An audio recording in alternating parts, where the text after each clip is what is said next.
સુરત શહેરને ફરી શર્મસાર કરતી ઘટના સામે આવી છે। 8 વર્ષની દીકરી સાથે દુષ્કર્મનો પ્રયાસ કરાયો છે। નરાધામે ચોકલેટની લાલચ આપી બાળકીને અવારું જગ્યાએ લઈ ગયો, જ્યાં તેની સાથે ગંદુ કામ કરી રહ્યો હતો। સુરત શહેરને ફરી શર્મસાર કરતી ઘટના સામે આવી છે। 8 વર્ષની દીકરી સામે દુષ્કર્મનો પ્રયાસ કરાયો હતો। નરાધામે ચોકલેટ આપી બાળકીને અવારું જગ્યાએ લઈ ગયો હતો, જ્યાં તેની સાથે ગંદુ કામ કરી રહ્યો હતો। પાડોશ મહિલાની નજર પડતા મહિલાએ બૂમાબૂમ કરી, જ્યાં નરાધમની ચુંગાલમાંથી બાળકી ભાગી છૂટતા પીંખાથી બચી ગઈ। મહિલાની સતર્કતાથી બાળકી બચી ગઈ હતી।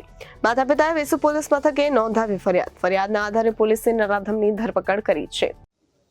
सूरत शहर में वेसु पुलिस स्टेशन की हद में जो एसएमसी आवास है, सूडा आवास, वहाँ पे एक 8 साल की बच्ची अपने परिवार के साथ रह रही है।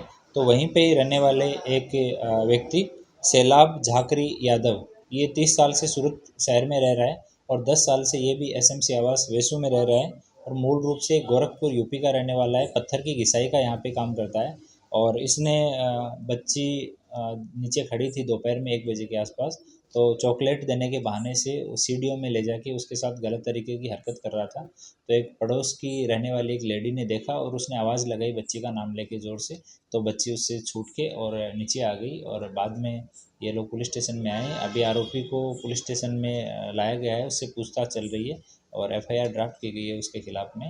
POCSO act, juvenile justice act और बीएनएस की कलम के तहत एफआईआर की जा रही है और अभी आगे की पूछताछ चालू है। पर जो पड़ोस की लेडी थी, उनकी अवेयरनेस की वजह से, उनकी हिम्मत की वजह से एक गंभीर अपराध होते हुए बचा और अभी हम बच्ची से भी पूछताछ कर रहे हैं और आरोपी से भी पूछताछ चल रही है। रिपोर्टर अरविंद राठौड़, जनादेश न्यूज, सूरत।